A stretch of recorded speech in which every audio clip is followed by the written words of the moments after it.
الحمد لله وكفى وسلام على عباده الذين اصطفى أما بعد أعوذ بالله من الشيطان الرجيم بسم الله الرحمن الرحيم إن الصلاة تنهى عن الفحشاء والمنكر سبحان ربك رب العزة عما يصفون وسلام على المرسلين والحمد لله رب العالمين اللهم صل على سيدنا محمد وعلى آل سيدنا محمد وبارك وسلم إن الصلاة تنهى عن الفحشاء والمنكر بے شک نماز فحش کاموں سے اور برائی سے انسان کو روک دیتی ہے۔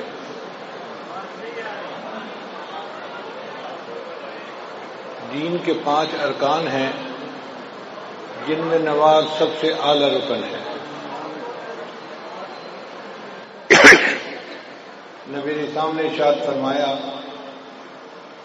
حبب الی من دنیاکم ثلاث، تمہاری اس دنیا میں مجھے 3 چیزیں بہت پیاری ہیں، ایک خوشبو، دوسرا نیک بیوی، اور تیسرا میری آنکھوں کی ٹھنڈک نماز میں ہے۔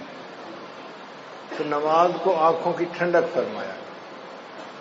ایک حدیث پاک میں نبی اسلام نے فرمایا کہ الصلاۃ معراج المومن، نماز تو مومن کی معراج ہے۔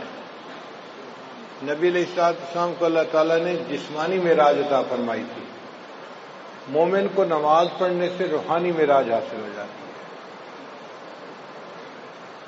جتنے باقی احکام ہیں اللہ تعالیٰ نے اسی دنیا میں بھیجے۔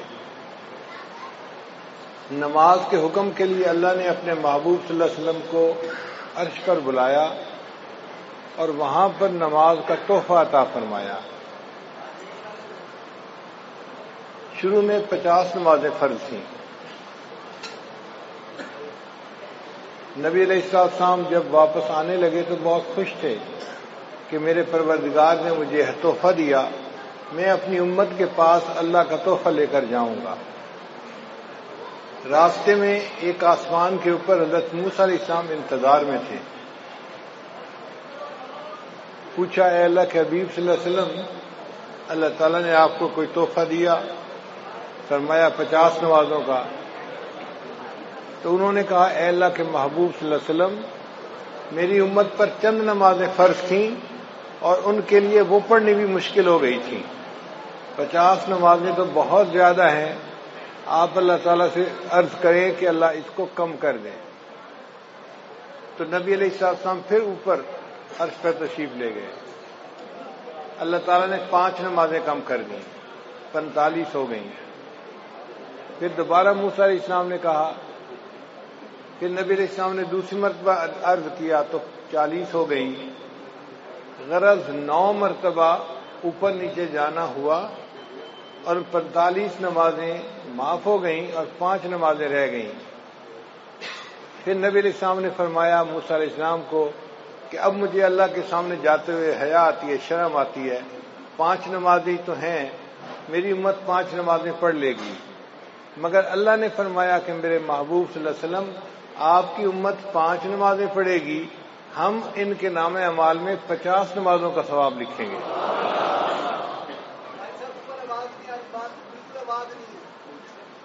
من جاء بالحسنۃ فلہ عشر امثالھا، اللہ تعالیٰ نے 10 گنا اجر دینے کا وعدہ فرمایا۔ اب یہاں پر 2-3 نکتے ہیں، وہ ذرا غور سے سنیے کہ نبی علیہ السلام نے مسجد اقصی میں سب انبیاء کی امامت فرمائی، تو حضرت موسیٰ علیہ السلام کیوں راستے میں بیٹھے تھے؟ حضرت ابراہیم علیہ السلام کیوں نہ بیٹھے؟ حضرت آدم علیہ السلام کیوں نہ بیٹھے؟ کوئی اور نبی علیہ السلام کیوں نہ بیٹھے؟ حضرت موسیٰ علیہ السلام راستے میں بیٹھے انتظار کیوں کر رہے تھے؟ علماء نے جواب دیا کہ حضرت موسیٰ علیہ السلام کلیم اللہ تھے، وہ کوہ طور پہ جاتے تھے، اللہ تعالیٰ سے ہم کلامی کرتے تھے، ہم کلامی کرنے سے ان کے دل میں چاہت ہوئی کہ اے اللہ میں آپ کا دیدار کرنا چاہتا ہوں، رب ارنی انظر الیک۔ اب انہوں نے جب اللہ سے فریاد کی تو اللہ نے فرمایا میرے پیارے موسیٰ علیہ السلام دنیا میں تم زیارت نہیں کر سکتے، انک لن ترانی، نہیں دیکھ سکتے۔ بلکہ اللہ تعالیٰ نے کوطور پر تجلی ڈالی تو موسیٰ علیہ السلام بے ہوش ہو کر گر گئے، اور وہ تجلی بھی 70,000 پردوں میں سے تھی۔ تو موسیٰ علیہ السلام نے سوچا کہ میں تو اللہ تعالیٰ کا دیدار نہیں کر سکا، اب اللہ تعالیٰ نے معراج پر اپنے محبوب صلی اللہ علیہ وسلم کو بلایا ہے تو محبوب اللہ کا دیدار کر کے آئیں گے، میں راستے میں بیٹھتا ہوں تاکہ میں سب سے پہلے ان کا دیدار کروں جو اللہ کا دیدار کر کے آ رہے ہیں۔ دوسرا نقطہ کہ اللہ تعالیٰ چاہتے تو 50 کو پہلی دفعہ ہی 45 کر دیتے، چلو 5 رہ گئیں، 45 معاف۔ یہ 5 کر کے 9 دفعہ چکر لگانا یہ کیا مسئلہ ہوا؟ علماء نے جواب دیا کہ اللہ تعالیٰ اگر چاہتے تو ایسا کر سکتے تھے، مگر اللہ تعالیٰ نے 5 نمازوں کو معاف اس لیے کیا کہ کل کو کہنے والے اعتراض نہ کریں کہ اللہ کے حبیب صلی اللہ علیہ وسلم کو معراج حاصل ہوا تھا، بس 1 دفعہ چلے گئے تھے۔ اللہ نے فرمایا نہیں، 1 دفعہ وہ عرش پر نہیں آئے، میرے محبوب جتنی مرتبہ چاہیں گے اتنی مرتبہ عرش کے اوپر آئیں گے۔ تو 9 مرتبہ نبی علیہ السلام عرش پر گئے اور اللہ نے 45 نمازوں کو معاف کر دیا اور باقی 5 نمازیں رہ گئیں۔ اب ایک تیسرا نقطہ بڑا مزے کا ہے کہ حضرت موسیٰ علیہ السلام نے کہا کہ اللہ کے حبیب صلی اللہ علیہ وسلم 50 نمازیں بہت زیادہ ہیں، آپ کم ہونے کی درخواست کریں۔ تو کیا حضرت موسیٰ علیہ السلام نبی علیہ السلام سے زیادہ ذہین تھے؟ خود نبی علیہ السلام کو خیال نہ آیا کہ کم کروا لینی چاہیے؟ تو علماء نے اس کا جواب دیا ہے، وجہ یہ تھی کہ نبی علیہ السلام اللہ کی تجلی سے حاصل کر چکے تھے، اللہ کا دیدار کر چکے تھے۔ اس دیدار کرنے کی وجہ سے نبی علیہ السلام پر اللہ کے عشق کے ایک غلبے کی کیفیت تھی۔ اس حال میں اللہ اگر 500 نمازوں کا حکم بھی فرما دیتے تو نبی علیہ السلام اس کو بھی قبول فرما لیتے۔ جب محبوب کا جلوہ ہوتا ہے پھر بندے کو پتہ نہیں چلتا، اور اس کی دلیل یہ ہے کہ یوسف علیہ السلام کا جلوہ ہوا تھا اور مصر کی عورتوں نے اپنے ہاتھوں کی انگلیاں کاٹ لی تھیں، ان کو پتہ ہی نہیں چلا تھا کیا کاٹ رہی ہیں۔ تو اگر عورتیں اپنے ہاتھوں کی انگلیاں کاٹ سکتی تھیں تو نبی علیہ السلام کو جب اللہ کا دیدار نصیب ہوا تو محبوب کا ذہن اس طرف گیا ہی نہیں کہ یہ زیادہ ہیں۔ محبوب نے فرمایا میرے رب نے جو فرمایا ہے میری امت اس کو پورا کرے گی، مگر موسیٰ علیہ السلام نے تو تجلی نہیں پائی تھی، تو اس لیے انہوں نے بات کو سمجھا کہ کم ہونی چاہیے۔ تو اللہ تعالیٰ نے ایک طریقے سے 50 کا حکم تو دیا مگر اس کو 5 کر دیا اور حکم فرمایا میرے محبوب آپ کی امت 5 نمازیں پڑھے گی، میں ان کے نام اعمال میں 50 نمازوں کا ثواب لکھوا دوں گا۔ اس نماز کا حکم ہر کسی کو ہے، ساری مخلوق کو ہے۔ اللہ کی شان دیکھیے، درخت جو ہیں وہ قیام کی حالت میں ہیں، جو چوپائے ہیں وہ رکوع کی حالت میں ہیں، جو کیڑے مکوڑے ہیں وہ سجدے کی حالت میں ہیں، اور جو پہاڑ ہیں وہ قعدے کی حالت میں، اتحیات کی حالت میں ہیں۔ کل قد علم صلاتہ و تسبیحہ، اللہ فرماتے ہیں ہر کسی کو اپنی نماز کا پتہ ہے کہ کیسے ادا کرنی ہے، مگر ساری مخلوق ایک ایک رکن ادا کر رہی ہے۔ انسان کو اللہ نے یہ شان عطا فرمائی، وہ تمام ارکان کا مجموعہ پوری نماز ادا کرتا ہے۔ حدیث پاک میں آتا ہے عرش پہ فرشتے ہیں وہ بھی نماز ادا کرتے ہیں، جو قیام میں ہے وہ ساری زندگی قیام میں رہے گا، رکوع نہیں کر سکے گا، جو رکوع میں ہے ساری زندگی رکوع میں رہے گا، سجدے میں نہیں جائے گا، جو سجدے میں ہے ساری زندگی سجدے میں رہے گا، اتحیات میں نہیں جائے گا، جو اتحیات میں ہے ساری زندگی اتحیات میں۔ تو فرشتے ایک ایک رکن پر عمل کرتے ہیں، اور اللہ نے انسان کو یہ شان عطا فرمائی، ان تمام ارکان کا مجموعہ پوری نماز تکبیر اولیٰ سے لے کے سلام پھیرنے تک انسان کو عطا فرما دی۔ اور اس نماز کا حکم بچے کو بچپن سے دے دیا جاتا ہے۔ آپ حیران ہوں گے کہ جی بچپن سے کیسے دے دیا جاتا ہے؟ بھئی دیکھیں جب بچہ پیدا ہوتا ہے تو ایک کان میں اذان اور دوسرے میں اقامت، تو اذان میں کیا کہتے ہیں؟ حی علی الصلاۃ، حی علی الفلاح. تو نماز کے لیے بلایا نا بچے کو. تو اذان دینے کے کئی فوائد ہیں. ایک تو اللہ کا نام اس کے دماغ میں پہنچایا، بچے کے دماغ میں. دوسرا اس کو نماز کا حکم بھی فرمایا. اور تیسرا اس کو یہ بھی بتا دیا کہ اے بچے، تیری زندگی کی اذان بھی ہو چکی، اقامت بھی ہو چکی. اب جب نماز پڑھنے میں تھوڑا سا وقت باقی ہوتا ہے، اتنا تیری زندگی ہے، اس زندگی کو تو گزارے گا تو تیری نماز جنازہ کھڑی ہو جائے گی. اور حکم نماز اس کا بھی جو ہے نا وہ صراحت ہے. دیکھیے اللہ تعالیٰ نے حضرت عیسیٰ علیہ السلام کو فرمایا تھا کہ آپ اپنی والدہ کی گواہی دیں. تو عیسیٰ علیہ السلام نے کہا تھا انی عبد اللہ آتانی الکتاب وجعلنی نبیا وجعلنی مبارکا اینما کنت واوصانی بالصلاۃ والزکاۃ. تو دیکھو بچہ ہے، کہہ رہا ہے کہ اللہ نے مجھے حکم دیا نماز کا. تو بچپن میں ہی گویا نماز کا حکم مل جاتا ہے بچے کو. پڑھنی تو ہوتی ہے جب وہ بالغ ہوگا، فرض اس وقت ہوگی، حکم پہلے سے دے دیا جاتا ہے اس کی اہمیت کی وجہ سے. یہ نماز اتنی اہم ہے. یہ ایسے ہی ہے، بچہ چھوٹا ہوتا ہے، ماں باپ بچپن میں کہہ دیتے ہیں بیٹا ہم نے تجھے حافظ بنانا ہے، ہم نے تجھے عالم بنانا ہے، تجھے انجینئر بنانا ہے، ڈاکٹر بنانا ہے، ہم نے تجھے پائلٹ بنانا ہے. اب وہ چھوٹا سا بچہ ہے لیکن پائلٹ بننے کے لیے اس کو اسی وقت سے کہنا شروع کر دیتے ہیں، اہمیت کی وجہ سے. اسی طرح نماز کے لیے بچپن میں ہی کہہ دیا گیا، اگرچہ نماز فرض تو ہونی تھی جب اس نے جوان ہونا تھا. صلاۃ عربی کا لفظ ہے اور اس کے جو حروف اصلی ہیں وہ 3 ہیں، صاد، لام اور الف. صلاۃ. اور جس لفظ کے یہ حروف ہوں اس کے 3 معنی ہوتے ہیں. ایک ہوتا ہے دعا کرنا، دوسرا ہوتا ہے تعظیم کرنا اور تیسرا ہوتا ہے ٹیڑھے پن کو ٹھیک کرنا. تو نماز میں یہ تینوں صفات پائی جاتی ہیں. نماز میں تعظیم الہی بھی ہے. آپ دیکھیں تعظیم کے 4 طریقے ہوتے ہیں. کسی کو دیکھ کے ادب سے کھڑا ہو جائے، کسی کو دیکھ کے اس کے سامنے جھک جائے، کسی کو دیکھ کے اس کے پاؤں کے اوپر جو ہے وہ جا پڑے، یا کسی کو دیکھے تو اٹھ کے بیٹھ جائے. تو 4 طریقے تھے، اللہ نے نماز میں چاروں طریقے مکمل کر دیے. تو نماز میں تعظیم بدرجہ اتم موجود ہے. دوسرا ہوتا ہے کہ دعا کرنا. نماز میں دعا موجود ہے. ہم پڑھتے ہیں رب اجعلنی مقیم الصلاۃ ومن ذریتی، یہ دعا ہے جو ہم نماز میں مانگ رہے ہوتے ہیں. اور تیسرا معنی ہے ٹیڑھے پن کو ٹھیک کرنا. تو جیسے آگ کے ذریعے سے بانس اگر ٹیڑھا ہو تو اس کو سیدھا کر لیا جاتا ہے، اسی طرح نماز بھی اپنے نور کی گرمی سے انسان کے ٹیڑھے اخلاق کو ٹھیک کر دیتی ہے، انسان کو نیک بنا دیتی ہے.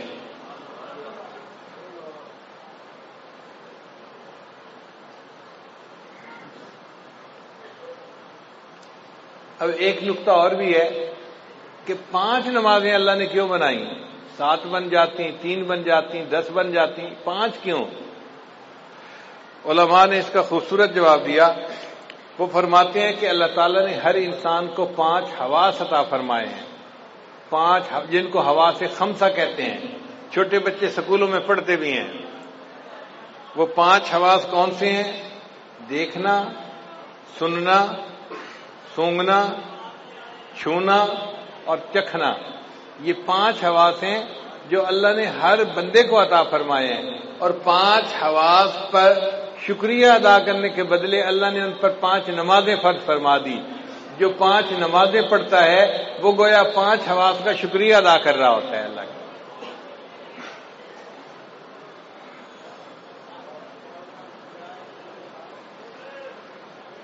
بعض علماء نے کہا کہ 5 نعمتیں بنیادی ہیں: کھانا، پینا، کپڑا، مکان، بیوی. اب یہ ہر بندے کو ان کی ضرورت ہوتی ہے.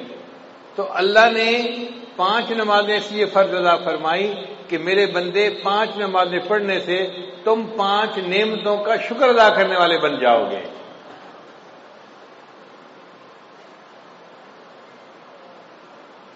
بعض علماء نے لکھا کہ 5 مصیبتیں ہیں جن میں سے ہر بندے نے گزرنا ہے.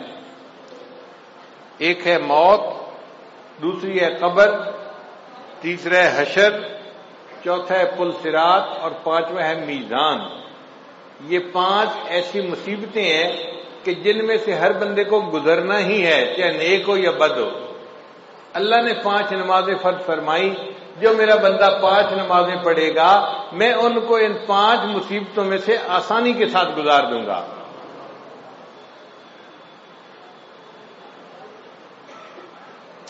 اب سوال پیدا ہوتا ہے کہ اللہ تعالیٰ نے فجر کے وقت نماز کیوں فرض فرمائی؟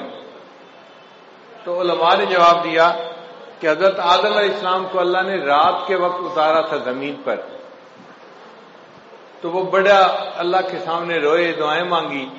جب صبح کی روشنی ہوئی تو انہوں نے شکرانے کی نماز پڑھی. تو حضرت آدم علیہ السلام کے شکرانے کی نماز کی وجہ سے اللہ نے امت کو فجر کی نماز عطا فرمائی کہ تم بھی اپنے جو ہے والد اکبر کی طرح سے اپنے جو ہے اعمال کا شکریہ ادا کرنے والے بن جاؤ گے. پھر دوسرا، جنت میں جو اللہ تعالیٰ کا دیدار ہوگا وہ صبح کا وقت ہوگا، جیسے طلوع ہونے سے پہلے کا وقت ہوتا ہے نا، اس طرح کا وقت ہوگا. تو اللہ تعالیٰ نے فرمایا میرے بندو تم دنیا میں فجر کی نماز پڑھو گے تو اس کے بدلے تمہیں میں جنت میں اپنا دیدار عطا فرما دوں گا.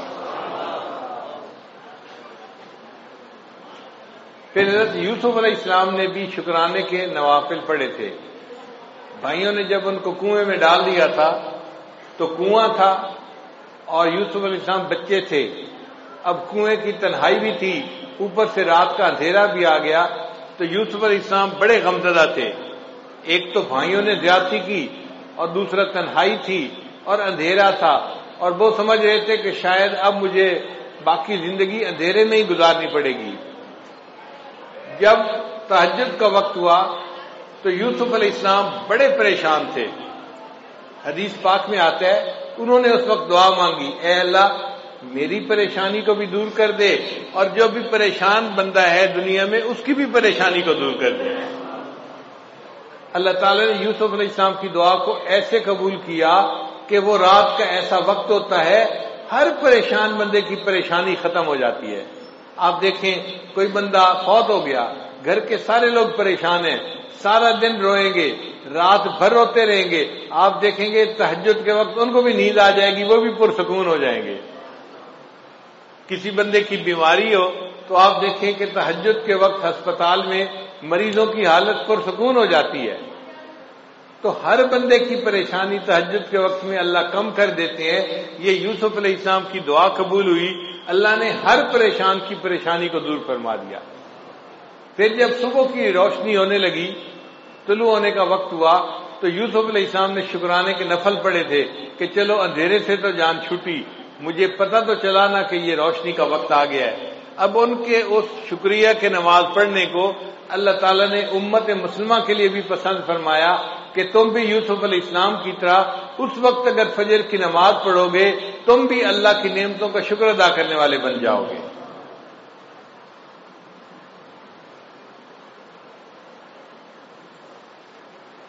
پھر ظہر کی نماز اللہ نے کیوں فرض فرمائی؟ اس لیے کہ ظہر کے بعد سورج ڈھلتا ہے. تو مومن کو اللہ نے سبق دیا، دیکھو چڑھتے سورج کی ہر کوئی پرستش کرتا ہے، لیکن جب سورج ڈھلنے لگ جائے تم اپنے رب کی عبادت کرو. ہم چڑھنے اور اترنے والوں کی پرورش نہیں کرتے، ہم اپنے رب کی پرورش کرتے ہیں. ہم سورج اور چاند کی پرورش کرنے والے نہیں، ہم اپنے پروردگار کی عبادت کرنے والے بندے ہیں. پھر یہ کہ وہ گرمی کا وقت ہوتا ہے تو اللہ تعالیٰ نے فرمایا میرے بندو تم میں سے جو کوئی ظہر کی نماز پڑھے گا گرمی کے وقت میں اس کے بدلے اس کے لیے قیامت کے دن کی گرمی کا جو ہے نا برداشت کرنا آسان کر دوں گا، اس کو میں عرش کا سایہ عطا فرما دوں گا.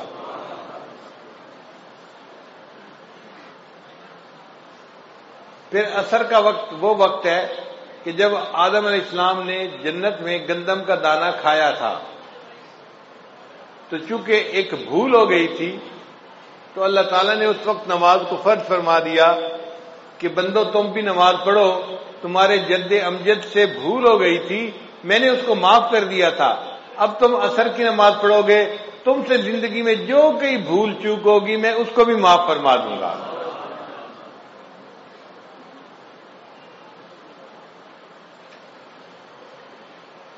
پھر عصر کے وقت حضرت یونس علیہ السلام کو مچھلی نے اپنے پیٹ سے باہر نکالا تھا، تو اللہ تعالیٰ نے فرمایا کہ میرے بندو تم بھی حالات کی مچھلی کے پیٹ میں پھنس سکتے ہو۔ مثال کے طور پہ کوئی قرضے کے اندر پھنسا ہوا ہے، ادا نہیں ہو رہا، کسی کا کاروبار بند ہے، چلتا نہیں، کوئی بیماری کی مصیبت میں پھنسا ہوا ہے، بیماری دور نہیں ہوتی، کوئی بچی گھر بیٹھی ہے، رشتہ نہیں آتا، وہ حالات کی مچھلی کے پیٹ میں پھنسی ہوئی ہے۔ اب اس مچھلی کے پیٹ سے کیسے نکلے؟ عصر کی نماز پڑھو گے، اللہ تعالیٰ تمہیں ان مصیبتوں کی مچھلی کے پیٹ سے نکال دیں گے، مسئلوں کو حل کر دیں گے۔ پھر قبر میں جو میت سے سوال جواب ہوتا ہے تو اس وقت عصر کا وقت ہوتا ہے، تو عصر کی نماز اس لیے قائم فرمائی کہ جو بندہ عصر کی نماز دنیا میں پڑھے گا اس کے لیے قبر میں سوال و جواب کا دینا اللہ آسان فرما دیں گے۔ مغرب کی نماز اللہ نے کیوں فرض فرمائی؟ اس لیے کہ سارے دن میں جو غلطیاں ہوئیں، کوتاہیاں ہوئیں، اب یہ مغرب کی نماز پڑھے گا، اللہ پورے دن کے گناہوں کو اس کے بدلے معاف فرما دیں گے۔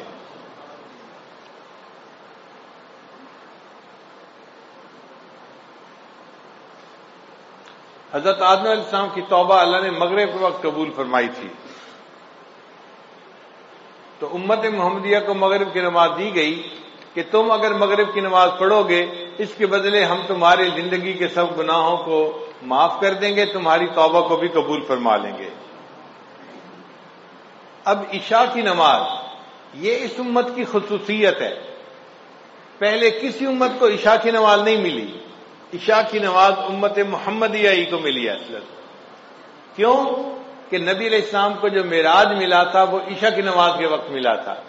اللہ نے فرمایا میرے محبوب آپ کی امت عشاء کی نماز پڑھے گی، آپ کو تو میں نے جسمانی معراج عطا فرمایا، آپ کی امت کو عشاء کی نماز کے بدلے روحانی معراج عطا فرما دو۔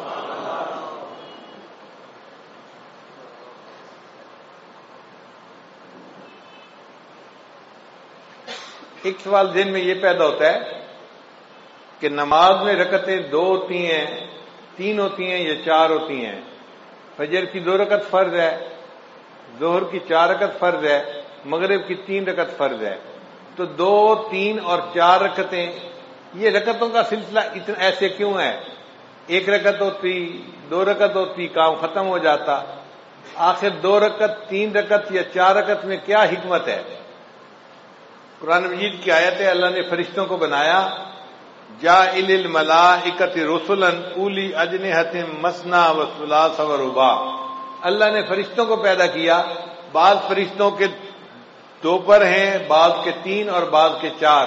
اللہ نے فرمایا کہ میرے محبوب صلی اللہ علیہ وسلم فرشتوں کو میں نے پرواز عطا کی 2 پروں سے، 3 پروں سے، 4 پروں سے، اب آپ کی امت نماز پڑھے گی، رکعتیں 2 ہوں گی، 3 ہوں گی، 4 ہوں گی، جیسے فرشتوں کو روحانی ترقی میں نے عطا فرمائی، آپ کی امت کو ان فرائض کی رکعتیں پڑھنے پر میں روحانی ترقی عطا فرما دوں گا۔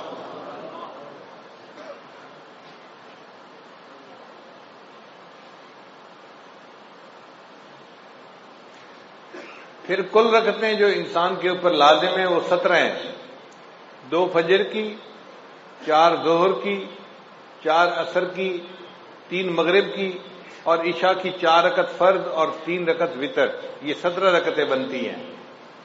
تو 17 رکعتیں کیوں دی گئیں؟ علماء نے جواب دیا کہ نبی علیہ السلام نے معراج میں 17 چیزوں کی سیر کی تھی، 8 جنتوں کی، 7 آسمانوں کی، تو 7 اور 8 15 بن گئے، اور 1 عرش اور 1 کرسی، 17 ہو گئے۔ اللہ نے اپنے حبیب صلی اللہ علیہ وسلم کو 17 چیزوں کی سیر عطا فرمائی تھی، اس کے بدلے ہمارے اوپر 17 رکعتیں فرض فرما دی، امت ان 17 رکعتوں کو ادا کرے گی، میں ان کو بھی روحانی طور پہ سیر عطا فرما دوں گا۔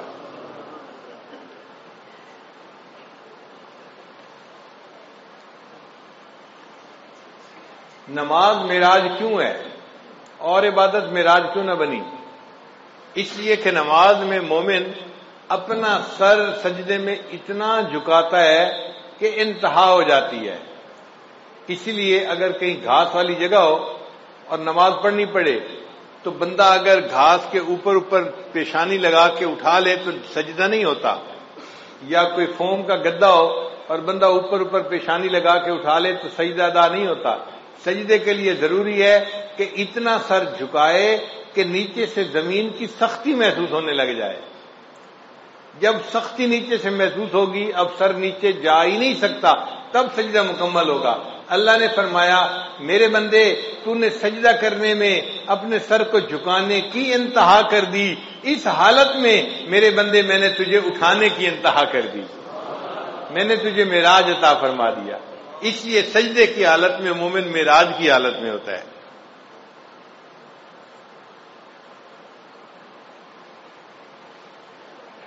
اب ایک اہم سوال کہ نماز میں سورہ فاتحہ پڑھنی کیوں ضروری ہے؟ نبی اسلام نے ارشاد فرمایا ان الصلاۃ تنہا، نبی اسلام نے فرمایا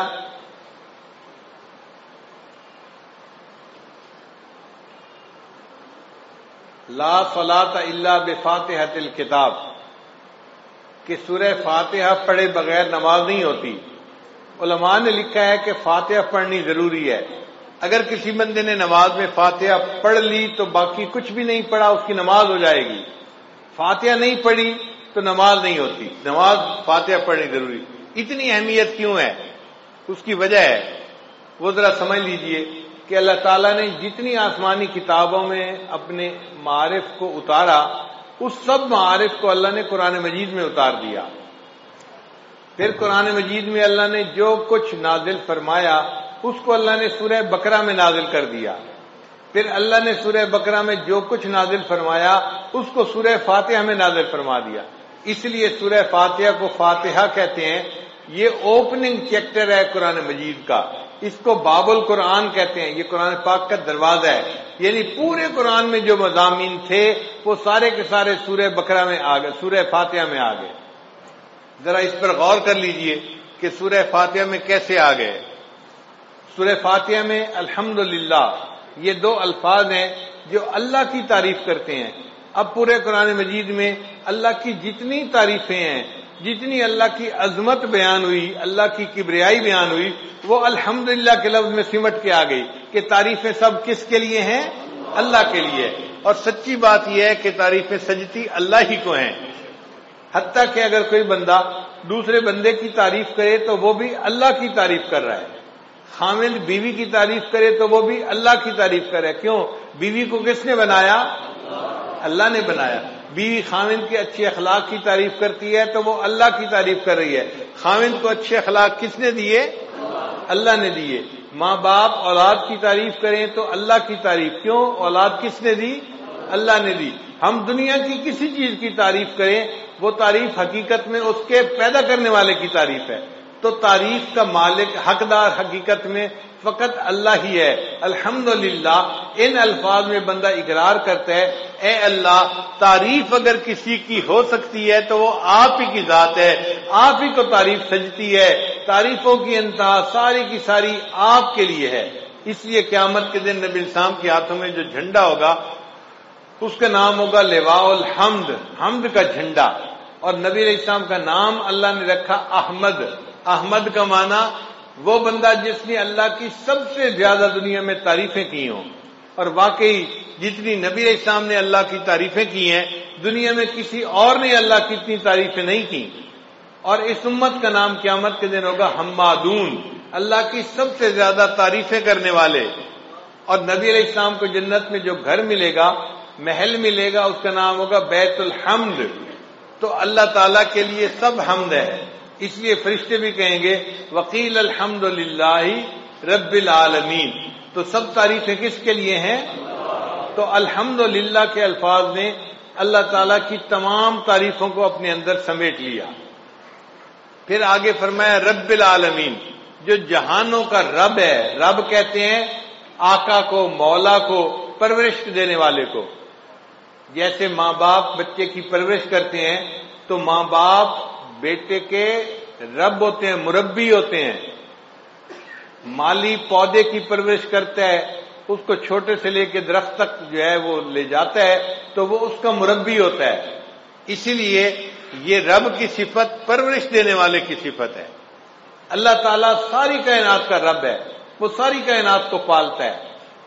پالنے کی صفت کس میں ہے؟ اللہ رب العزت کے اندر. اس لیے اللہ تعالیٰ نے انسان کو دنیا میں بھیجنے سے پہلے عالم ارواح میں پیدا فرمایا چھوٹے چھوٹے جسموں کے ساتھ، اور ان سے وعدہ لیا تھا الستو بربکم، کیا میں تمہارا رب نہیں ہوں؟ تو اس سوال کے جواب میں نبی علیہ السلام نے سب سے پہلے کہا تھا بلا، اے اللہ آپ ہی ہمارے پروردگار ہیں، رب ہیں.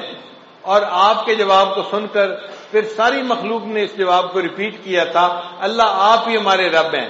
اللہ نے فرمایا اچھا سب نے میرے ساتھ وعدہ تو کر لیا، مجھے رب سمجھتے ہو، میں تمہیں دنیا میں بھیجتا ہوں آزمانے کے لیے کہ دنیا میں جا کے تم کس کو رب مانتے ہو. چنانچہ آج لوگ سمجھتے ہیں ہم نوکری سے پل رہے ہیں، ہم فیکٹری سے پل رہے ہیں، ہم زراعت سے پل رہے ہیں، ہم کاروبار سے پل رہے ہیں. نہیں، ہم اللہ سے پل رہے ہیں، اللہ ہمیں پال رہا ہے، ہمیں کوئی اور چیز نہیں پال رہی. اسی لیے دعوت و تبلیغ والے لوگ کہتے ہیں نا کہ بھائی ان اسباب کی نفی کرو. سچی بات ہے، جس طرح پہلے زمانے میں لات اور منات کی نفی کی جاتی تھی، اسی شد و مد کے ساتھ ان اسباب کی نفی کرنی چاہیے. اپنے دل کو سمجھانا چاہیے میں زراعت سے نہیں پل رہا، میں اپنی تجارت سے نہیں پل رہا، میں اپنی نوکری سے نہیں پل رہا، میں فیکٹری سے نہیں پل رہا. مجھے کون پال رہا ہے؟ میرا اللہ مجھے پال رہا ہے. رب ہمارا کون ہے؟ اللہ ہے، اللہ پالنے والا ہے. تو نظر اللہ پہ رکھیں، اسباب پہ نظر نہ رکھیں. تو نے پتھر میں کیڑے کو پالا، خشک مٹی سے سبزہ نکالا.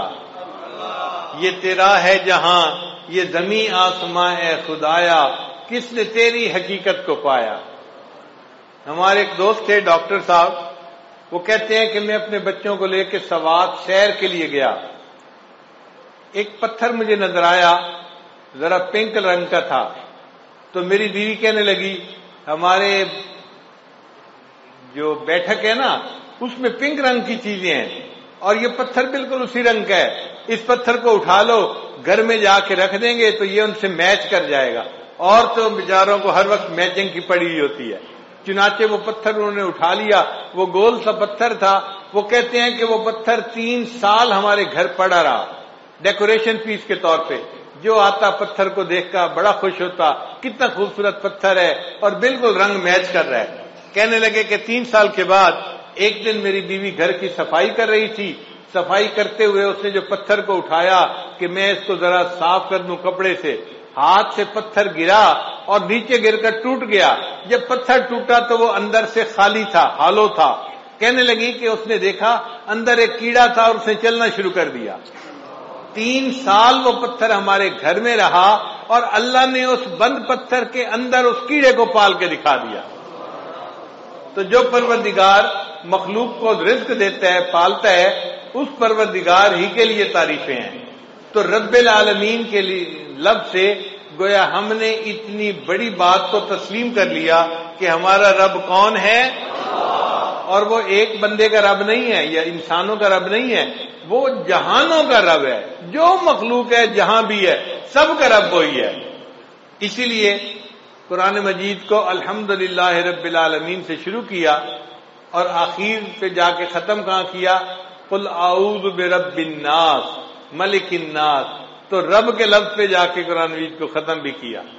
اور انسان جب دنیا سے جائے گا قبر میں تو فرشتے آ کے جو پہلا سوال پوچھیں گے وہ سوال ہوگا من ربک، تیرا رب کون ہے؟ تو دنیا میں کیا ایمان بنا کے آیا، کیا سیکھ کے آیا، بتا تیرا رب کون ہے. جو اللہ پہ توکل کرتا ہوگا وہ کہے گا ربی اللہ، میرا رب اللہ ہے. اور جس نے دنیا میں محنت کی ہوگی وہ کہے گا ہے ہاتھ لا ادری، مجھے نہیں پتا میرا رب کون ہے. پھر اس کی پٹائی ہوگی. اس لیے یہ رب کے سبق کو ہم نے اچھی طرح یاد کرنا ہے تاکہ قبر میں بھی سوال کا جواب دینا آسان ہو جائے. اور قیامت کے دن بھی انسان اپنے رب کے سامنے کھڑے ہوں گے. یوم یقوم الناس لرب العالمین، انسان اپنے رب کے سامنے کھڑے ہوں گے.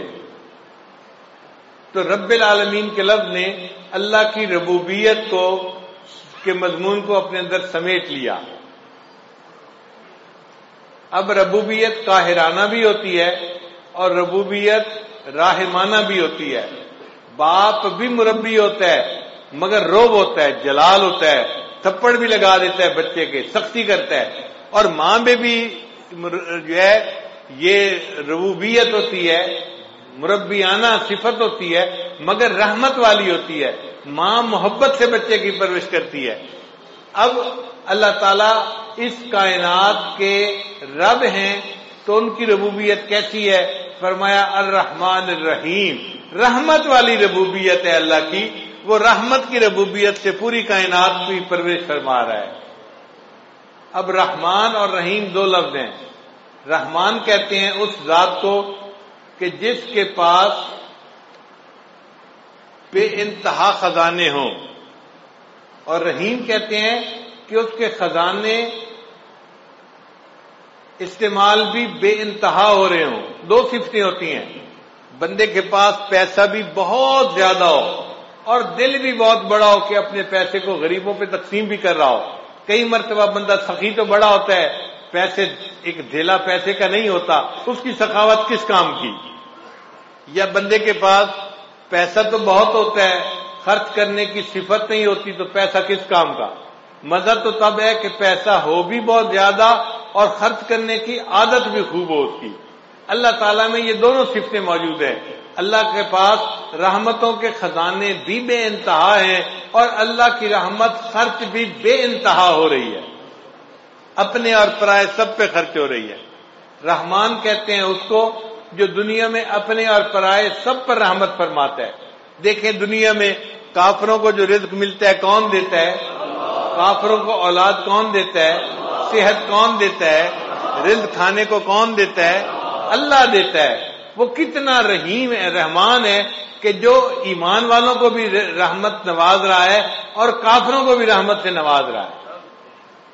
تو اپنے اور پرائے سب کو وہ ایمان والوں کو بھی دیتا ہے، وہ وفاداروں کو بھی دیتا ہے، وہ دنیا میں غداروں کو بھی دیتا ہے. وہ بڑا کریم آقا ہے. اور قیامت کے دن اللہ تعالیٰ ایمان والوں کے ساتھ خاص رحمت فرمائیں گے. وَكَانَ بِالْمُؤْمِنِينَ رَحِيمًا. پھر رحمان کہتے ہیں کہ جس کی رحمت دنیا میں خاص ہو، اور رحیم کہتے ہیں کہ جس کی رحمت آخرت میں خاص ہو. تو رحمان اور رحیم کے دو لفظ لانے سے عجیب مضامین کو سمیٹ لیا گیا. اب پورے قرآن مجید میں رحمت کے جتنے مضامین ہیں وہ رحمان اور رحیم کے لفظ کے اندر سمٹ کے آ گئے. پھر اس کے بعد فرمایا مالک یوم الدین، اللہ تعالیٰ قیامت کے دن کا مالک ہے. ایک ہوتا ہے قیامت کے دن کا منصف ہونا، قاضی ہونا.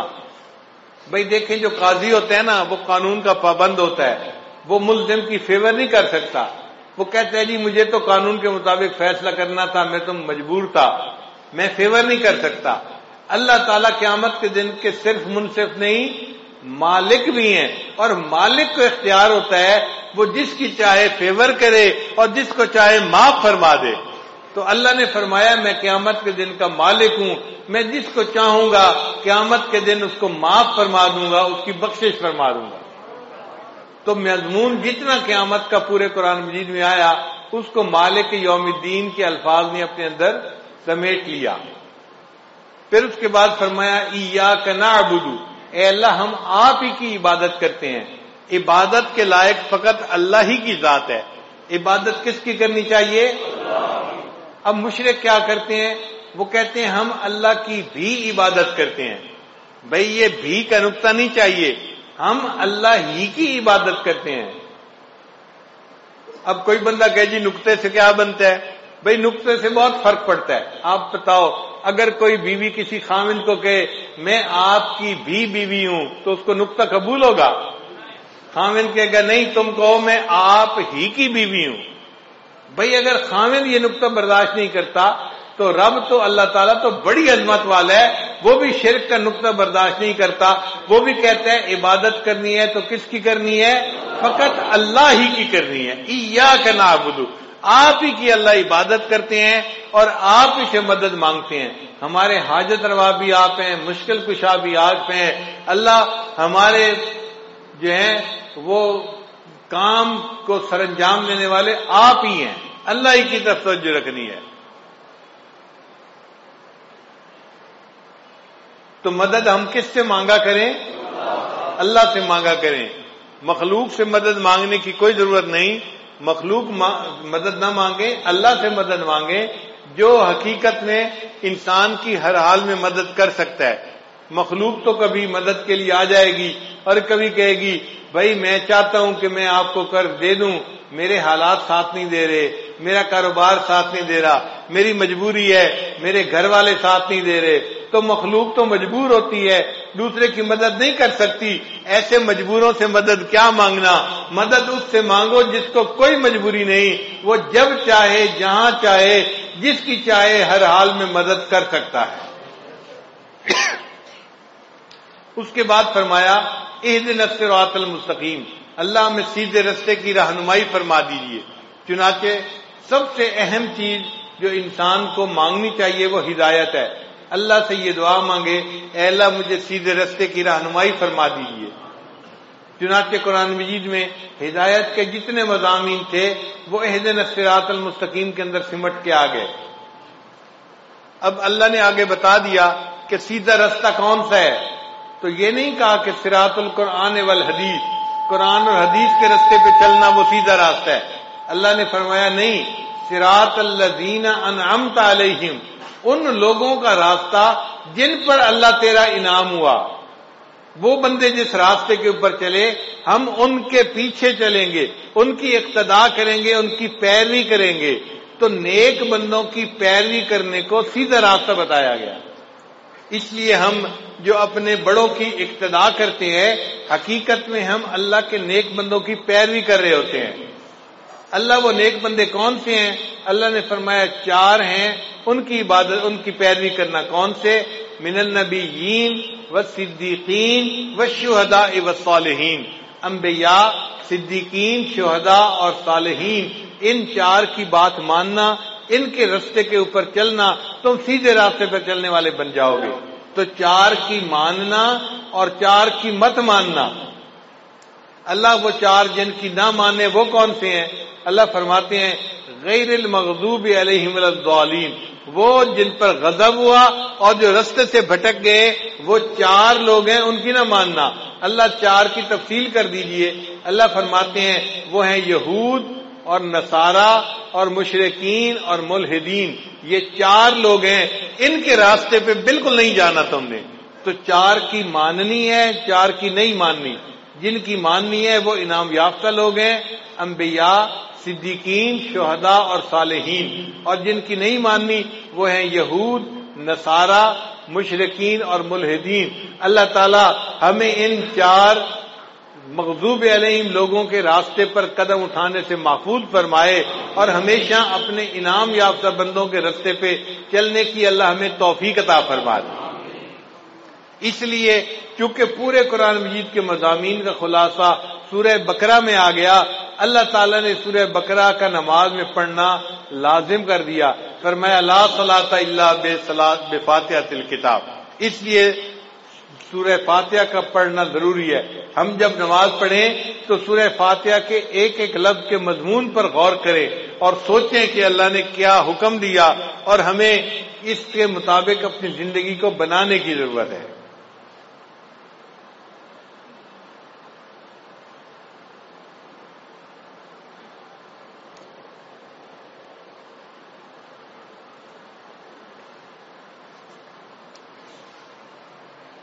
اب ایک اور نقطہ، آخر اللہ تعالیٰ کو نماز اتنی پسند کیوں ہے کہ نبی علیہ السلام نے فرمایا مومن اور کافر کے درمیان فرق کرنے والی چیز نماز ہے، اور جو بندہ نماز پڑھے گا اللہ تعالیٰ اس کے سارے دن کے کاموں کا ذمہ دار بنے گا، اللہ اس کے کاموں میں اس کی مدد کرے گا اور اس کی اللہ تعالیٰ ہر حال میں جو ہے وہ پشت پناہی فرمائیں گے. تو نماز آخر اتنی پسند کیوں ہے؟ اللہ کیوں خوش ہوتے ہیں؟ علماء نے اس کا جواب دیا کہ جب مومن نماز پڑھتا ہے تو اس سے شکل جو ہوتی ہے نا وہ احمد کے لفظ کی بنتی ہے. قیام میں ہماری حالت الف کی مانند ہوتی ہے، رکوع میں ہماری حالت ہا کی مانند ہوتی ہے، اور سجدے میں ہماری حالت میم کی مانند ہوتی ہے، اور اتحیات میں ہماری حالت دال کی مانند ہوتی ہے. اب سب ارکان کو جمع کرو تو کون سا لفظ بنا؟ احمد کا لفظ بنا. اور احمد اللہ کے محبوب کا نام ہے. اللہ فرماتے ہیں میرے بندے تو نماز میری پڑھ رہا ہے لیکن تیرا جسم میرے محبوب کے نام کی شکل بنا رہا ہے، تو مجھے میرے محبوب کی یاد دلا رہا ہے، اس حال میں مجھے تیرے اوپر بھی پیار آ رہا ہے، تجھ سے بھی مجھے محبت ہو گئی.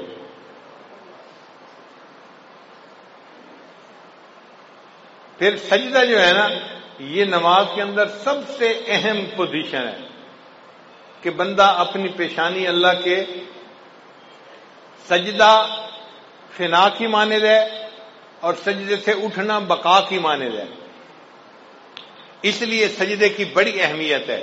اس کی مثال یوں سمجھیں کہ جیسے کوئی کسی کے قدموں پہ جا پڑے منت سماجت کرتے ہوئے، بندہ اپنے پروردگار کے قدموں پہ جا پڑتا ہے، اس کے سامنے سر کو زمین پہ رکھ دیتا ہے، اے اللہ مجھ سے جو غلطیاں کوتاہیاں ہوئی تو مجھے معاف کر دے، میں نے تیرے سامنے اپنے سر کو جھکا دیا. اور یہ دنیا میں سجدہ کرنے کی سعادت جس کو نصیب ہوگی آخرت میں بھی وہی سجدہ کر سکے گا. قرآن مجید میں ہے اللہ تعالیٰ قیامت کے دن بندے کو کھڑا فرمائیں گے اور پھر ان کے سامنے ساق کی تجلی فرمائیں گے، یوم یکشف عن ساق. اور جب تجلی فرمائیں گے تو جو نمازی ہوں گے وہ سارے سجدے میں جا پڑیں گے، اور جو نماز نہیں پڑھتے ہوں گے ان کی کمر جو ہوگی نا وہ بالکل سیدھی ہو جائے گی، سخت ہو جائے گی، اور وہ سجدہ کر ہی نہیں سکیں گے، وہ سجدے سے محروم ہو جائیں گے. ہم دنیا میں غیب کے سجدے کرتے پھر رہے ہیں، دنیا میں غیب کا سجدہ ہے، محبوب سامنے تو نہیں ہے، مگر ایک وقت آنے والا ہے کہ ہمیں ایسا بھی سجدہ اللہ عطا فرمائیں گے کہ جب اللہ کا دیدار ہو رہا ہوگا، اس کی ساق کا دیدار ہوگا، اور اس وقت ہم شہود کا سجدہ کریں گے. وہ خوش نصیب لوگ ہوں گے جو شہود کا سجدہ کریں گے اور اللہ سے اس کی نعمتوں کو پانے والے بن جائیں گے.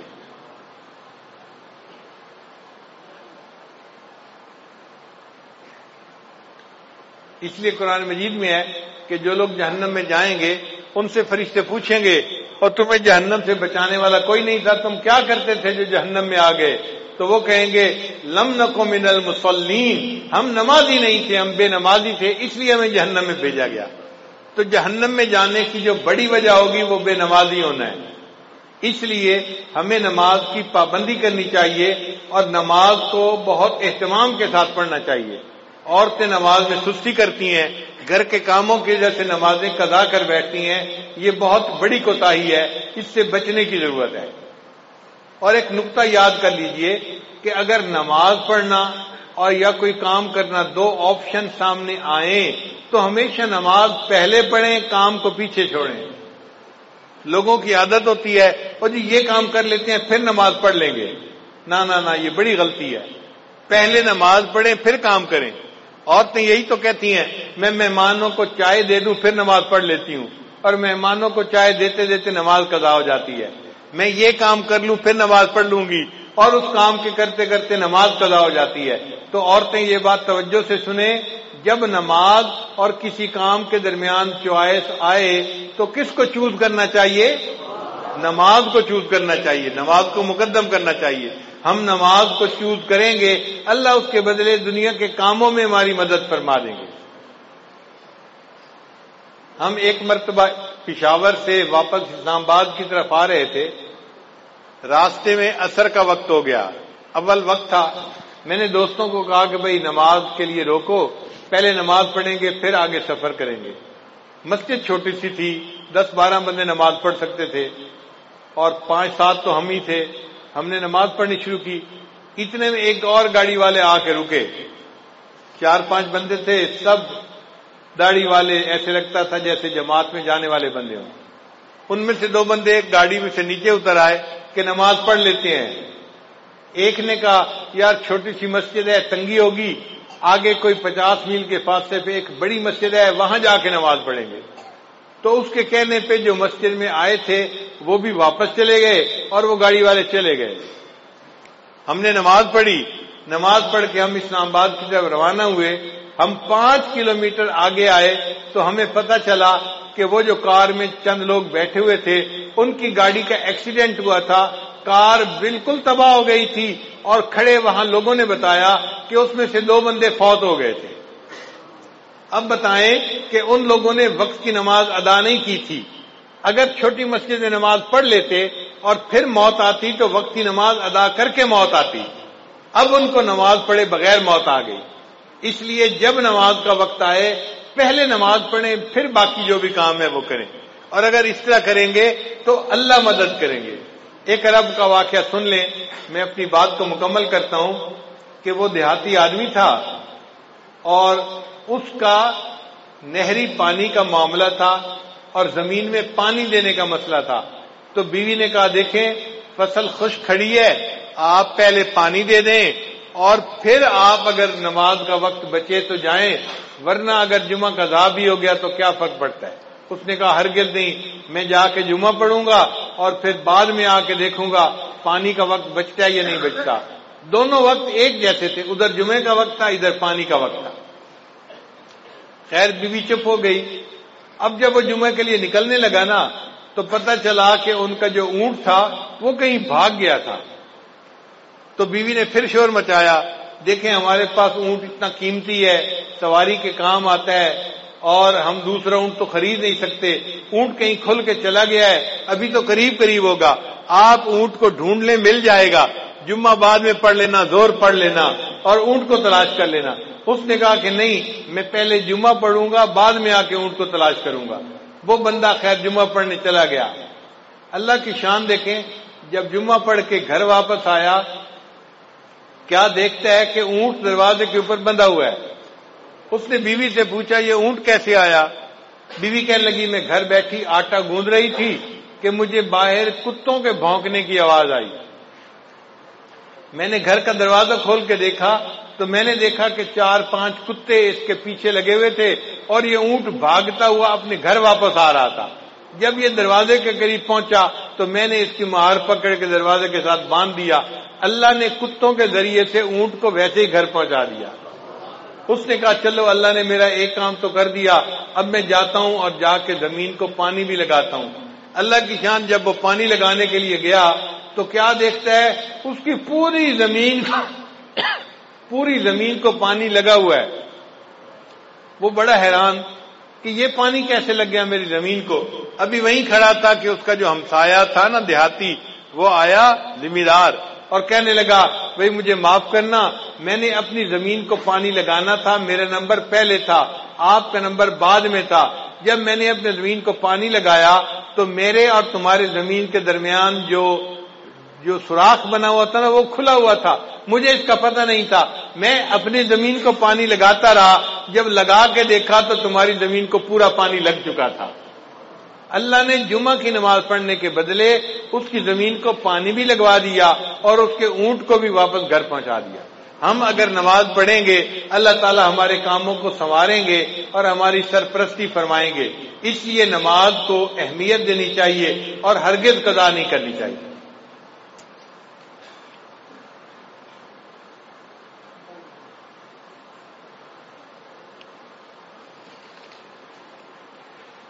میری زندگی تو فراق ہے وہ ازل سے دل میں مکیں سے ہی۔ اللہ تعالیٰ ازل سے ہے دل میں، مگر دنیا میں ہے تو فراق نہ۔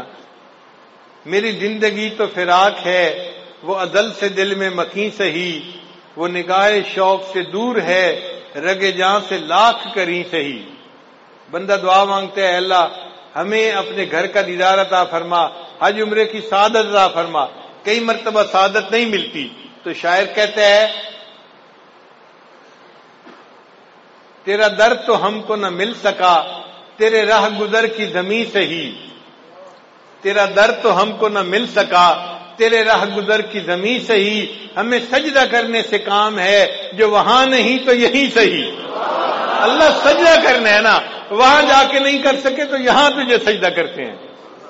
اور آخر پہ کہتے ہیں سرے طور ہو سرے حشر ہو ہمیں انتظار قبول ہے. آج دنیا میں ہم غیب کے سجدے کرنے ہیں، اللہ ہمیں قیامت کے دن دیدار کے ساتھ سجدہ عطا فرمائیں گے. سرے طور ہو سرے حشر ہو ہمیں انتظار قبول ہے. وہ کبھی ملے وہ کہیں ملے، وہ کبھی صحیح وہ کہیں صحیح. اللہ ملنے کا وعدہ تو کرے، کہیں ملنے کا وعدہ کریں، کبھی ملنے کا وعدہ کریں.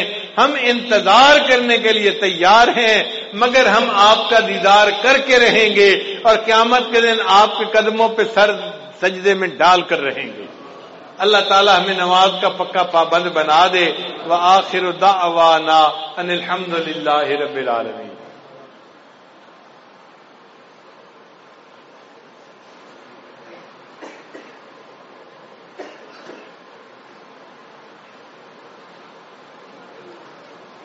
ہم دعا سے پہلے توبہ کے کلمات پڑھ لیتے ہیں. سب مرد حضرات، سب خواتین، جہاں تک آواز جا رہی ہے، اپنے دل میں پچھلے گناہوں سے سچی توبہ کی نیت کر لیجئے.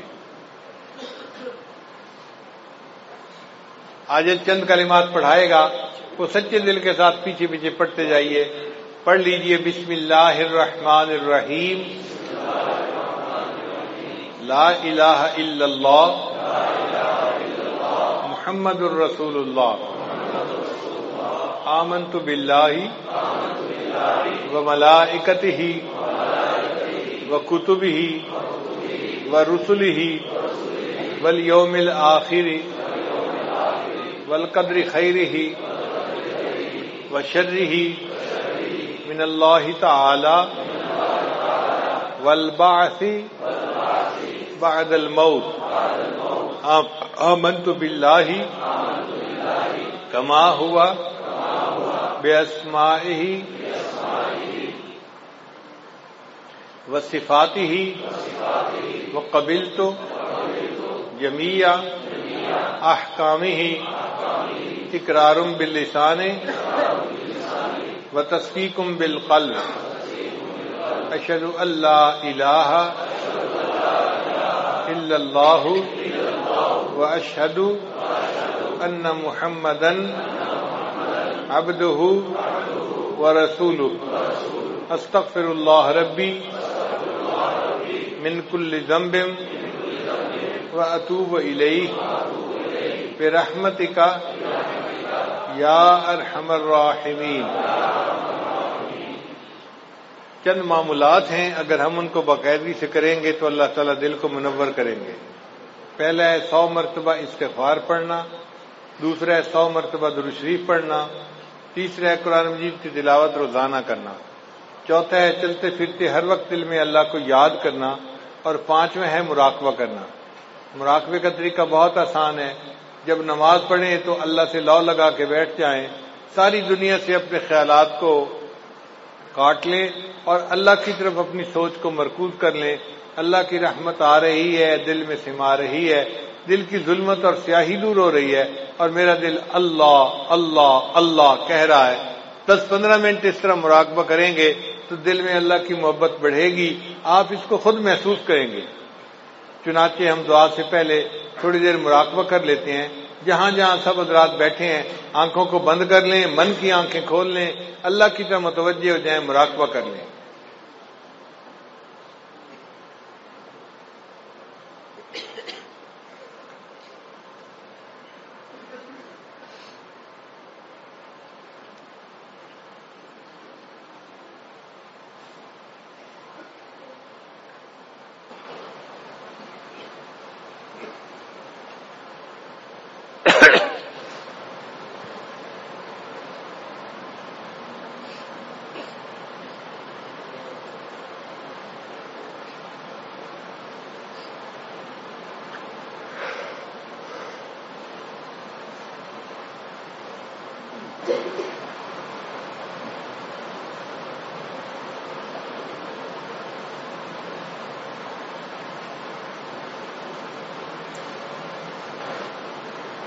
تکڑی گھس کے تول نہ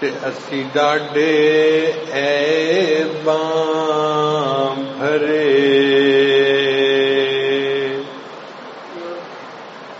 تکڑی گھٹ کے تول نماہی تے اسی ڈاڈے عیباں بھرے در آیاں دی لاج تہانوں چاہے کھوٹے تے چاہے کھرے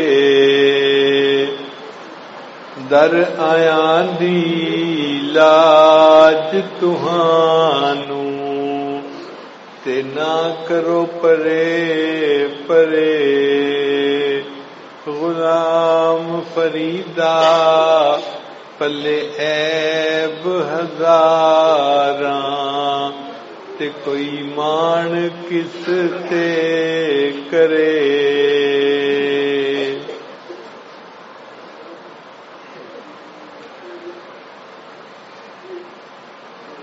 نہ میں سوہنی تے نہ گن پلے تے میں سائیں نوں کیویں مناواں چارے لڑ میرے چکڑاں لتھڑے تے میں کیڑا مل مل تھواں سابن تھوڑا تے میل گھنیری تے میں بے پتڑا تے رواں غلام فریدا کوئی وس نہ چلدا تے میں ہنجواں دے ہار پرواں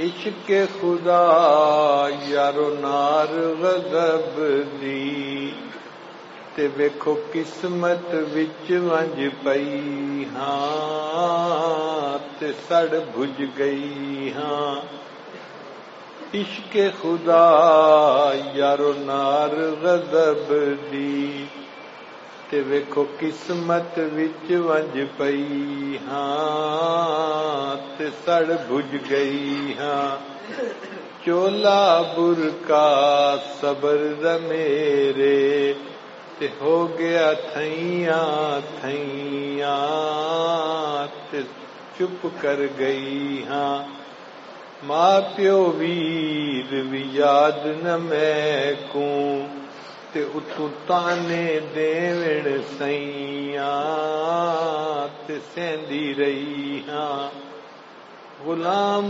فرید اے آکھ سجن نوں میں تا در تیڈے تے پئی ہاں تے جے ہو جئی ہاں غلام فرید اے آکھ سجن نوں میں تا در تیڈے تے پئی ہاں تے جے ہو جئی ہاں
الہ الا اللہ محمد رسول اللہ.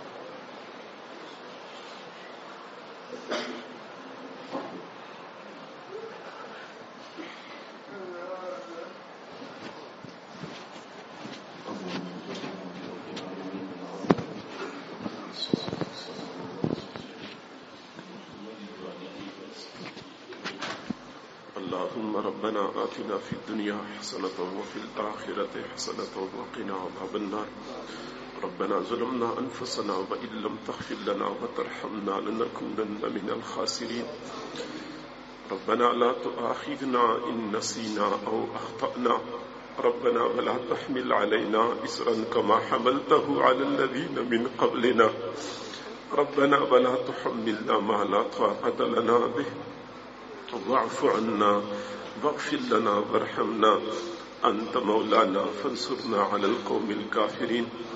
اے کریم پروردگار، ہم تیرے عاجز و مسکین بندے ہیں، ہمارے حال پہ رحم فرما لیجئے، ہماری عاجزی کو قبول فرما، ہمارے گناہوں کو معاف فرما، ہماری خطاؤں کو معاف فرما، ہمارے عیبوں کی پردہ پوشی فرما، ہمیں ذلت و رسوائی سے محفوظ فرما، در در کے دھکے کھانے سے محفوظ فرما، ہماری پریشانیوں کو ختم فرما، نیک تمناؤں کو پورا فرما۔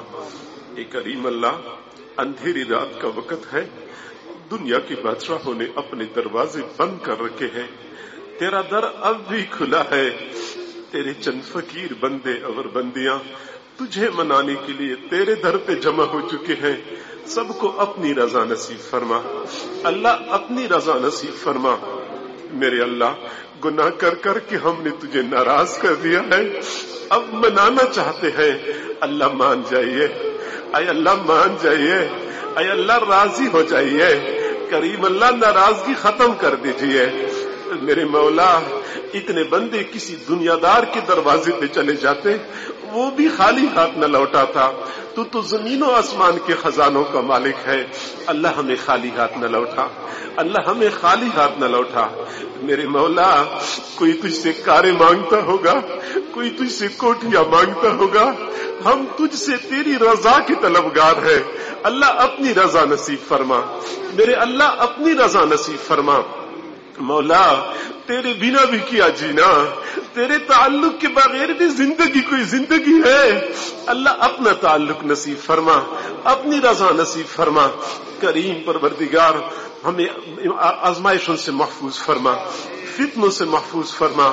اللہ، امتحان تو اس سے لیا جاتا ہے جو پاس ہونے کا دعویٰ کرتا ہو، ہم تو فیل ہونے کا اقرار کرتے ہیں، ہم سے امتحان کیوں لیا جائے؟ میرے اللہ، دنیا میں جتنے لوگ نیک بنے ہیں، کوئی خود تو نیک نہ بن سکا، تیری دی ہوئی توفیق سے لوگ نیک بنے، ہم بھی اسی توفیق کے طلبگار ہیں، ہمیں بھی نیک بنا دیجئے اللہ، نیک بنا دیجئے میرے مولا، نیک بنا دیجئے، نیکی کے راستے پہ چلا دیجئے۔ کریم اللہ، جس طرح تو نے آسمان کو زمین پہ گرنے سے روکا ہوا ہے، شیطان کو ہم پر مسلط ہونے سے روک دیجئے، شیطان اور نفس کے مکر و فریب سے بچا لیجئے اللہ، شیطان اور نفس کے مکر و فریب سے بچا لیجئے، گناہوں کی طرف اٹھنے والی نگاہوں کو جھکا دیجئے، متحرک زبانوں کو ساکت کر دیجئے، بڑھنے والے قدموں کو روک لیجئے اللہ، بڑھنے والے ہاتھوں کو روک لیجئے۔ اے کریم اللہ، اس اندھیری رات میں ہم کس کا دروازہ کٹکھٹائیں، کس کے سامنے ہاتھ پھیلائے؟ اللہ، تیرے در پہ آئے ہیں، خالی ہاتھ نہیں جانا چاہتے، اللہ خالی ہاتھ نہ لوٹا دینا۔ میرے مولا، ہمیں دینے سے تیرے خزانوں میں کوئی کمی نہیں آئے گی، عطا فرما دیجئے اللہ، عطا فرما دیجئے، امیدوں سے بڑھ کے عطا فرما، توقعات سے بڑھ کے عطا فرما۔ میرے مولا، کتنے ایسے لوگ ہوں گے جن کے دلوں میں چھپے ہوئے غم ہوں گے، وہ کسی کو بتا بھی نہیں سکتے ہوں گے، اللہ تو دلوں کے بید جانتا ہے، ان چھپے ہوئے غموں کو ختم فرما دیجئے، سب کو اپنے اپنے گھروں میں سکون نصیب فرما۔ میرے مولا، دنیا کی بھیک مانگنے والے ایک دروازے سے خالی ہاتھ چلے جائیں ان پر تو کوئی حسرت نہیں، وہ اگلے دروازے پہ چلے جائیں گے، ان کے سامنے ایک در بند ہوتا ہے، 1000 در کھلے ہوتے ہیں۔ اللہ ان کا تو کوئی مسئلہ نہیں، مسئلہ تو ہمارا ہے، ہمارے سامنے تیرے در کے سوا کوئی دوسرا در نہیں۔ اللہ ہم چاہیں تو کہاں جائیں، مانگے تو کس سے مانگے، تیرے سوا ہمارا کوئی دوسرا رب نہیں۔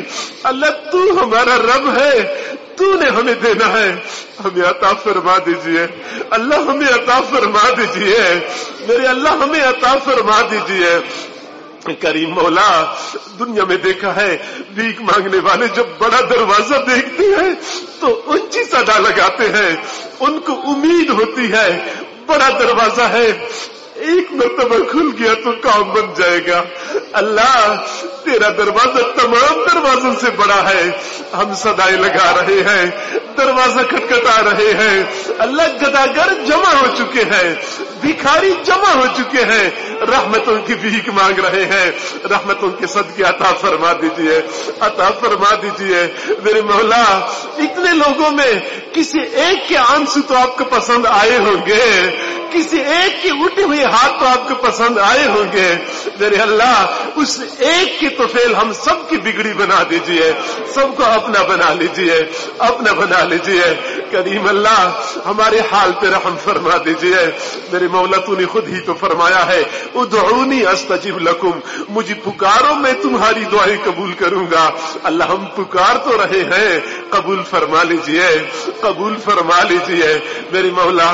جتنے بھی حضرات موجود ہیں یا خواتین مائیں بہنیں بیٹیاں موجود ہیں، سب کی نیک تمناؤں کو پورا فرما، بے روزگاروں کو روزگار عطا فرما، بے اولادوں کو اولاد عطا فرما، جو صاحب اولاد ہیں ان کی اولادوں کو نیکوکار بنا میرے مولا۔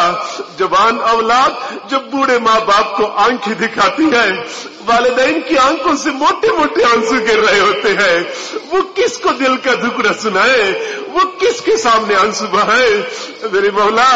انسانیت کے قلوب تو تیری قبضہ قدرت میں ہے، نوجوانوں کو دلوں کو والدین کی اطاعت کی طرف پیر دیجئے، والدین کا فرمان بردار بنا دیجئے، تابعدار بنا دیجئے۔ اللہ جو بیمار ہیں یا گھروں میں بیمار ہیں سب کو شفا نصیب فرما، جن کے والدین اعزا اقربا فوت ہو چکے ہیں ان کی مغفرت فرما۔ کئی حضرات نے اپنے متوفیان کے لیے دعاؤں کا کہا ہے، اللہ ان کی مغفرت فرما دیجئے، قبروں پہ لاکھوں کروڑوں اربوں خرب رحمت نازل فرما۔ جن کے گھروں میں جوان بچے بچیاں ہیں والدین کے لیے ان کے فرض ادا کرنے آسان فرما، جن کو مناسب رشتے نہیں ملتے اللہ ان کے لیے مناسب رشتوں کا انتظام فرما۔ اللہ جتنے بھی لوگ موجود ہیں، جتنے بھی لوگ دعاؤں پر آمین کہہ رہے ہیں، سب پر ایک مرتبہ محبت کی نظر ڈال دیجئے، اللہ ایک مرتبہ محبت کی نظر ڈال دیجئے۔ اللہ تیرا کچھ کم نہیں ہوگا، ہماری بگڑی بن جائے گی، بگڑی بنا دیجئے، رحمتوں کی نظر ڈال دیجئے۔ اللہ اگر تو نے نظر ڈال دی شیطان ذلیل ہو جائے گا، ہمارا کام بن جائے گا، تیرے محبوب خوش ہو جائیں گے۔ اللہ اگر تو نے رحمت کی نظر نہیں ڈالی شیطان خوش ہو جائے گا۔ اللہ شیطان تیرا بھی دشمن ہے، ہمارا بھی دشمن ہے، اس کو ہم پر خوش ہونے کا موقع نہ عطا فرما میرے مولا۔ ہمارے اوپر اپنے بڑوں کا سایہ دیر قائم و دائم فرما، نیکوں کے ساتھ تو نے دنیا میں جوڑا ہے، آخرت میں بھی نیکوں کا دامن تھامے رکھنے کی توفیق عطا فرما۔ جن احباب نے اس پروگرام کا انعقاد کیا میرے مولا ان کو بہترین اجر اور بدلہ عطا فرما، مسجد کو نیک نمازیوں کے ساتھ آباد فرما، انتظام و انصرام سنبھالنے والے، امامت و خطابت کرنے والے، یہاں پہ تعاون کرنے والے تمام حضرات کو اپنے مقربین میں شامل فرما۔ امت مسلمہ کے حال پہ رحم فرما، جہاں جہاں مسلمان پریشان ہیں سب کی پریشانیوں کو ختم فرما، جہاں جہاں مسلمان غیروں کی مظالم کا شکار ہے ان کو چھٹکارا نصیب فرما۔ اللہ جو مانگا وہ بھی عطا فرما، جو نہیں مانگا مانگنا چاہیے تھا اللہ وہ بھی عطا فرما۔ ہم نے اپنے ظرف کی بقدر مانگا تو اپنے خزانوں کی بقدر نصیب فرما۔ وصلی اللہ تعالی علی خیر خلقہ محمد وآلہ وصحبہ اجمعین برحمتک یا ارحم الراحمین۔